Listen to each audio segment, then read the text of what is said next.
Dan salam sejahtera untuk semua sahabat Aisyah dimanapun berada dan kapanpun mendengarkan acara ini. Saya Tri Hastuti Norokimah akan berbincang tentang ibu hamil, menyusui, dan COVID-19. Sahabat Aisyah, pada masa pandemi COVID-19 ini tidak sedikit ibu hamil dan menyusui terpapar COVID. Banyak beragam pertanyaan. Bagaimana jika ibu hamil dan menyusui terpapar COVID-19? Bagaimana kesehatannya? Bolehkah menggunakan vaksin? Bagaimana memberikan ASInya? Nah, untuk menjawab berbagai pertanyaan tersebut, para sahabat Aisyah, pada kesempatan ini sudah hadir narasumber yang sangat handal dan sangat kompeten, dokter kita yang sangat keren, yaitu Ibu Dr. Supriyati Ningsih, SPOG MPes, atau sering dipanggil Dokter Upi, yang siap untuk menjelaskan semua pertanyaan-pertanyaan dan rasa ingin tahu kita. Mari kita simak perbincangan kita ya.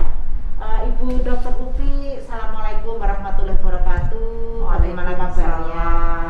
Ibu Tri, terima kasih, kabar baik juga. Terima kasih. Assalamualaikum para pemirsa, bertemu kembali. Iya, Dokter Upi, nampaknya banyak sekali persoalan ya terkait dengan ibu hamil dan menyusui pada masa pandemi COVID-19 ini. Mungkin Dokter Upi bisa menjelaskan kepada semua sahabat Aisyah yang ada di sini yang akan menonton acara kita ini, itu bagaimana situasi COVID-19 ini pada ibu hamil dan menyusui saat ini. Ya, pandemi COVID-19 ini memang sepertinya belum berakhir, dan bahkan kalau kita boleh mengatakan saat ini adalah saat untuk terjadinya pandemi kedua atau gelombang kedua. Indonesia adalah salah satu negara yang di pandemi kedua ini kejadian COVID-nya meningkat jauh lebih banyak dan lebih tajam kurvanya dibandingkan dengan pandemi yang pertama. Sehingga otomatis karena banyak yang terpapar dan terinfeksi, maka tidak terhindarkan wanita hamil dan menyusui juga lebih mudah terinfeksi. Kalau pemirsa mengingat bahwa di Januari tahun 2021 kasus ibu hamil dan menyusui masih serta anak-anak masih belum terlaporkan angkanya secara signifikan. Tetapi sekarang dari hasil laporan POGI saja itu sepanjang bulan April 2020 sampai dengan April 2021 satu tahun, maka kasus ibu hamil yang hamil dulu ya mencapai sekitar 541 ibu hamil terinfeksi oleh COVID-19, sehingga ini sangat cukup besar karena itu berarti dari pandemi pertama kira-kira sekitar 5 sampai dengan 10% ibu hamil mengalami kenaikan untuk terinfeksi oleh COVID-19. Nah, yang harus kita waspadai adalah karena tentu ini menjadi tambahan PR bagi kita semuanya yang tadinya itu di Januari 2021 belum banyak kasusnya pada ibu hamil dan menyusui, dan sekarang menjadi terjadi. Terus kalau apa dampaknya sebenarnya pada kehamilan, dan mungkin bisa dijelaskan ya pada sahabat kita juga pada ibu-ibu yang menyusui kalau ibu-ibu itu terpapar oleh COVID-19, dokter. Hasil penelitian menunjukkan, karena sudah mulai bisa dipublikasikan karena kita sudah 1,5 tahun lah ya mengalami pandemi COVID, terlihat antara wanita hamil dengan COVID-19 dan wanita hamil tanpa COVID-19, maka ternyata wanita hamil dengan COVID-19 akan mengalami risiko yang lebih berat ketika dia terkena COVID-19 untuk menjadi lebih berat. Bahkan kejadian untuk menjadi lebih beratnya dikatakan sekitar minim 2 kali lipat dibandingkan wanita hamil tanpa COVID-19. Dikatakan berat kenapa? Karena kebutuhan memasuk ke ICU, kebutuhan untuk menggunakan alat ventilator, kemudian kebutuhan sekaligus juga lebih mudah jatuh dalam keadaan gagal nafas, sehingga ini tentu akan mengancam jiwa si ibu. Demikian juga pada wanita yang menyusukan. Nah, pada wanita yang menyusukan, karena kalau dia terinfeksi, maka risiko dia untuk menyusukan menjadi, kalau dia tidak menyadari, maka akan lebih mudah menularkan kepada bayinya. Kemudian karena dia mungkin tidak menggunakan prokes yang ketat. Tapi juga kalau dia mengetahui lalu kemudian dipisahkan karena dia memiliki harus isoman ya, wajib untuk isoman, maka inilah yang menyebabkan terjadinya lag dalam pemberian pengasuhan maupun kalau dia masih harus disusukan dalam hal memberikan penyusuan. Karena sering terjadi kebingungan bagaimana caranya untuk bisa memberikan ASI ketika dia harus berpisah isoman taruhlah untuk 2 minggu. Nah, demikian juga untuk wanita yang hamil, karena efeknya pada bayi. Sudah ada penelitian juga yang menunjukkan bahwa wanita hamil dengan COVID-19 dibandingkan dengan wanita hamil tanpa COVID-19, resiko untuk terjadi kematian janin, resiko untuk terjadi persalinan prematur menjadi lebih besar. Maka ini nanti akan menjadikan double burden, beban ganda bagi kita semua, negara kita, karena otomatis ya, kalau bayi prematur, ya kecil, perawatannya terhambat, maka risiko kita untuk penanggulangan stunting lebih cepat bisa terancam. Jadi apa namanya, bisa berdampak pada kelahiran bayi prematur dan juga stunting begitu ya dokter ya. Nah, jangka panjangnya jangka panjangnya ya. Nah, ini dokter Upi, ada beberapa informasi yang berkembang di masyarakat ya, bahwa kalau misalnya seorang ibu yang terpapar COVID-19, maka janinnya juga akan terpapar. Bagaimana dokter Upi menjelaskan ini kepada masyarakat dan sahabat Aisyah semua? Ya, memang kita tahu bahwa aliran darah dari ibu ke bayi adalah aliran yang istilahnya no limit, ya.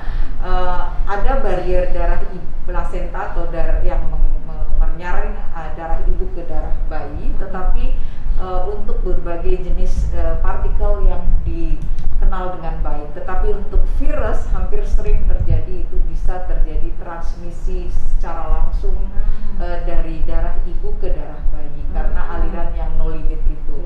Meskipun hingga hari ini masih belum banyak data-data yang menunjukkan ke arah yang lebih konkret bagaimana proses penularannya. Tetapi ada riset yang sudah membuktikan tadi yang saya sebutkan, Ibu Tri, bahwa risiko untuk terjadinya kematian janin, untuk terjadi persalinan prematur itu menjadi lebih besar. Tetapi apakah COVID-19 ini menular kepada bayinya secara langsung, itu yang masih harus dilakukan penelitian lebih lanjut.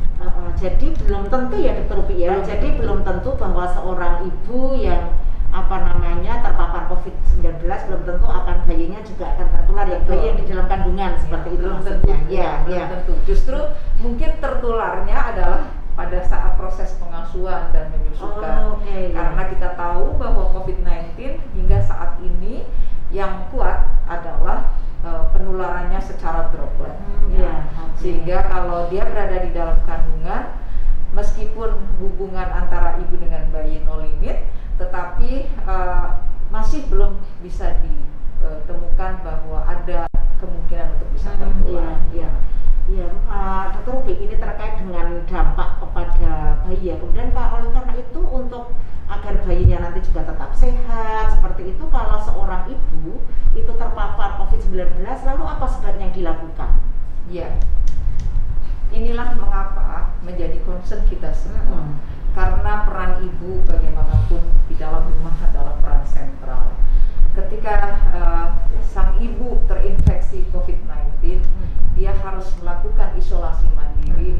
Sering ini akan menimbulkan sedikit istilahnya kegaduhan ya, kegamangan keraguan-raguan, mungkin lebih baik tidak usah melapor atau mungkin berada di dalam rumah saja, karena peran sentral sang ibu dalam hal pengasuhan, mungkin masih menyusukan, dia harus menyiapkan kebutuhan anak-anaknya.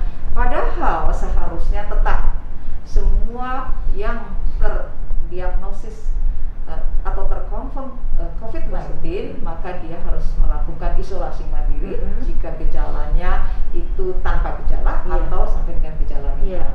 Nah, tetapi kalau dia gejalanya sedang hingga berat, maka dia harus dirawat di rumah sakit, dan itu artinya dia memang harus berpisah secara 100% terhadap kehidupan sosialnya. Kalau ini Dokter Uke, untuk menjaga agar bayinya tetap sehat meskipun seorang ibu terpapar COVID-19, ini gimana Dokter Uke? Iya, baik. Ya, supaya bayinya tetap sehat, maka kemudian ibu ini memang harus mendapatkan pertama tentunya masukan edukasi dan informasi yang benar. Bagaimana cara memberikan pengasuhan tanpa dia melakukan kontak langsung kepada si anaknya. Kemudian yang kedua, kalau anak ini masih memerlukan ASI, maka kita mengajarkan kepada si ibu untuk melakukan ASI perah. Nah, selama dia melakukan proses pemerahan ASInya menggunakan protokol COVID yang baik dan benar, maka resiko untuk terjadinya perpindahan droplet ke dalam ASI menjadi kecil. Nah, dan bahkan mungkin tidak terjadi. Atau mungkin jika kemudian sama sekali tidak bisa memberikan karena mungkin ibunya berat dan harus dirawat di dalam ICU, otomatis tidak bisa memberikan ASI sekalipun memerah, maka kita bisa meminta untuk donor ASI. Ini juga harus kita perhatikan dan harus saya mengetuk pintu betul kepada para pemangku kebijakan, kepada para pemimpin masyarakat, bahwa hal-hal seperti ini harus kita perhatikan, karena terutama pengasuhan dan pemberian nutrisi pada anak-anak yang belum mampu secara mandiri dia memenuhinya, ya, seperti harus diberikan ASI eksklusif, atau dia masih sebagian besar kebutuhannya didoping atau diberikan melalui ASI, Nah, ini akan menjadi menyulitkan. Kalau tentang pemberian makanan tambahan yang lain itu bisa kita delegasikan, tapi tetap harus diinformasikan dan diedukasikan kepada keluarganya. Jadi kalau kalau ibunya itu dia sudah menyusui, kondisi menyusui, maka kemudian diperah susunya, kemudian diberikan kepada bayi. Jadi tidak disusukan langsung gitu untuk mengurangi kontak begitu Dokter Uke Tapi tetap bisa memberikan ASI-nya dengan cara diperah susunya, kemudian diberikan kepada bayinya, tapi tidak dengan kontak langsung, itu poinnya. Nah, tetapi kalau misalnya ibu yang terpapar itu dia sedang hamil Dokter Uke, nah gimana ini agar menjaga janinnya tetap sehat? Ya, kepada ibu hamil yang belum, yang istilahnya anaknya masih di dalam rahim, maka nomor satu adalah sang ibu tentu dia harus isolasi mandiri. Itu isolasi mandiri adalah bagian dari terapi dalam COVID-19 ini, ibu, karena dia akan menyedikitkan risiko untuk menularkan dan terpapar dari yang lain. Kemudian yang kedua, sang ibu harus mengkonsumsi makanan yang bergizi, dan makanan bergizi itu tidak harus mahal. Mungkin bisa disebutkan di sini Dokter Uke ini apa yang bisa dikonsumsi oleh makan ibu? Telur adalah protein hewani yang sangat baik dan terjangkau dan murah. Nah, kemudian sayur, buah, dengan teknik pengolahan yang baik, dan kemudian jangan lupakan sekarang ibu hamil boleh melakukan vaksinasi COVID-19. Ini adalah upaya proteksi yang sangat luar biasa, yang menurut saya itu adalah terobosan dari ilmu pengetahuan terhadap COVID-19.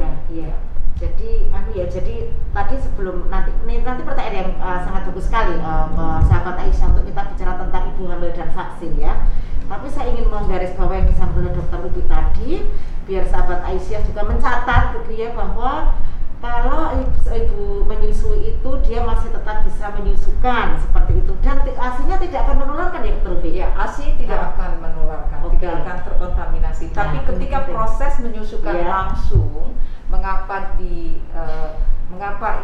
Ikatan Dokter Anak Indonesia menyarankan untuk tidak memberikannya secara langsung selama isolasi mandiri, karena pemberian secara langsung akan mempertinggi resiko penularan karena droplet infection, dan kita tidak bisa menjamin bahwa si ibu itu betul-betul bisa menggunakan protokol kesehatan dengan ketat. Nah, inilah interaksi yang sangat berbahaya karena menetekkan itu adalah upaya melekatkan selekat-lekatnya. Iya, betul ya. Terus yang kedua tadi yang terkait dengan ibu hamil tetap harus makan makanan yang bergizi ya, sehingga karena dia sendiri ibu harus tetap asupan gizinya tinggi dan juga bayinya juga asupan gizinya tetap harus tinggi. Nah, itu ya sahabat-sahabat saya perlu kita catat dua hal yang penting tadi, bahwa tidak bisa menularkan lewat asinya kecuali tadi dropletnya terkena pada asinya. Itu ya.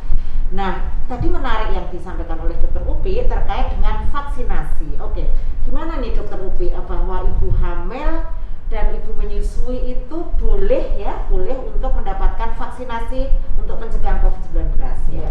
Iya, memang saya selalu mengatakan bahwa dinamika COVID-19 ini sangat cepat, Putri. Kenapa? Karena mungkin dulu tidak direkomendasikan, sekarang direkomendasikan, dulu tidak dipikirkan, sekarang harus dipikirkan, karena begitu cepatnya perjalanan penyakit ini kemudian memiliki efek dan dampak.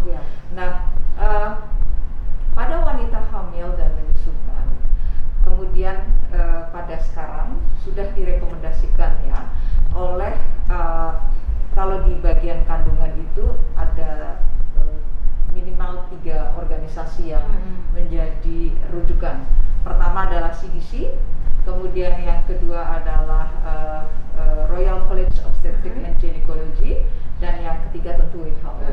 Nah, WHO telah merekomendasikan pemberian vaksinasi kepada ibu hamil dan menyusukan. Nah, kenapa? Karena dasarnya tadi yang saya sampaikan, bahwa ternyata pada penelitian yang dilakukan terhadap ibu hamil dengan COVID dan tanpa COVID, maksudnya terinfeksi COVID dan tanpa terinfeksi COVID, resiko dan wanita menyusukan, resiko untuk menjadi lebih berat itu menjadi lebih besar pada wanita hamil dan menyusukan dengan COVID, yang tentu ini harus menjadi concern. Nah, karena itu kemudian muncullah rekomendasi boleh dilakukan vaksinasi. Jadi artinya kalau menurut Dr. Upi dianjurkan ibu sahabat Aisyah, bahwa ibu hamil dan ibu menyusui itu sangat dianjurkan untuk mendapatkan vaksinasi.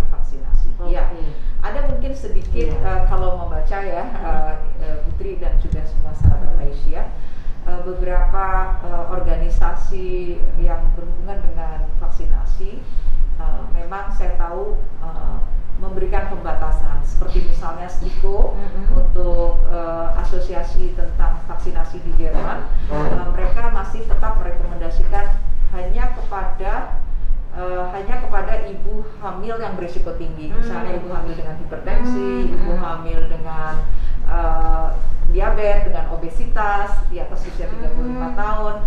Tetapi kalau kita melihat rekomendasi untuk Inggris, justru mereka merekomendasikan kepada wanita berisiko tinggi dan wanita-wanita hamil yang dia berada di lingkungan yang tinggi risiko penularannya. Dan Indonesia saat ini adalah negara yang tinggi risiko untuk penularannya, sehingga saya rasa tidak tepat ketika pemerintah dan organisasi profesi meminta untuk wanita hamil dilakukan vaksinasi, entah dia dengan resiko tinggi ataupun tidak, karena kenyataannya semua sangat terpapar.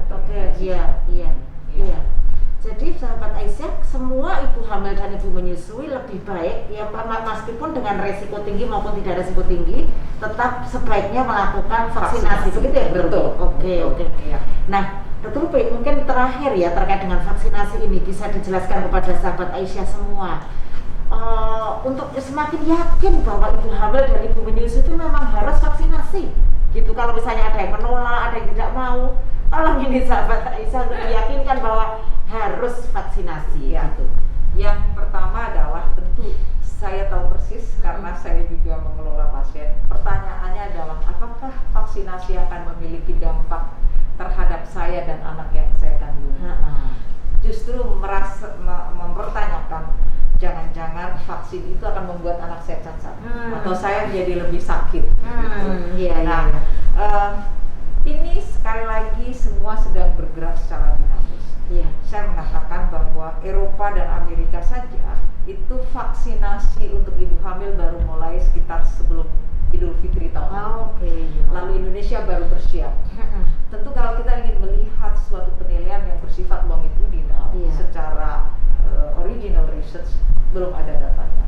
Tetapi kalau kita melihat data post market yang dilakukan oleh beberapa perusahaan penghasil vaksin, mereka sudah memperlihatkan bahkan dalam jumlah yang cukup besar seperti yang dilakukan oleh Pfizer dan Moderna, mereka sekitar 35.000 sampai 40.000 ibu hamil, ternyata ibunya baik-baik saja, bayinya baik-baik saja tanpa ada penyakit atau efek samping yang bermakna. Sehingga kalau dengan data yang sekian besar, saya rasa tidak terbantahkan bahwa bukti-bukti yang menunjukkan adanya kecacatan janin atau menjadi hamil lebih parah itu dengan vaksinasi tidak terbukti.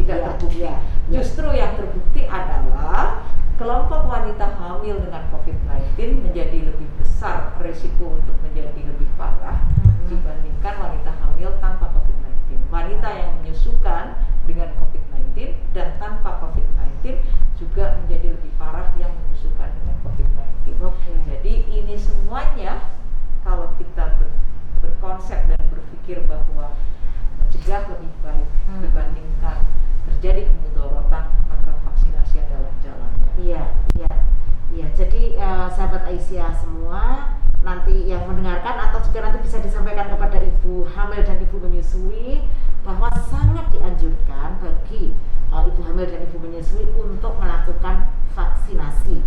Karena jadi rumor-rumor yang berkembang, gosip-gosip yang berkembang bahwa nanti akan menimbulkan cacat pada janinnya, ibunya kemudian justru akan menjadi sakit karena vaksinasi, itu tidak terbukti.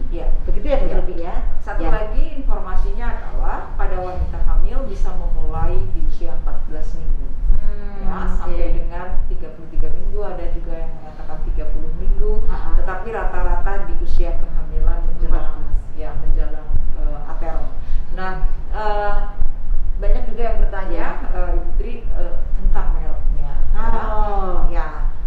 Kalau beberapa negara merekomendasikan Pfizer dan Moderna, tetapi Indonesia merekomendasikan keempat-empatnya. Jadi AstraZeneca juga, Sinovac juga, ya.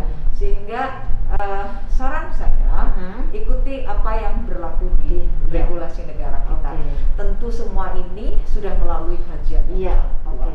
Jadi semua merek vaksinasi yang sudah ada di Indonesia dan sudah diizinkan oleh BPOM dan oleh pemerintah Indonesia, maka semua aman, begitu ya Dokter Upi? Insya Allah.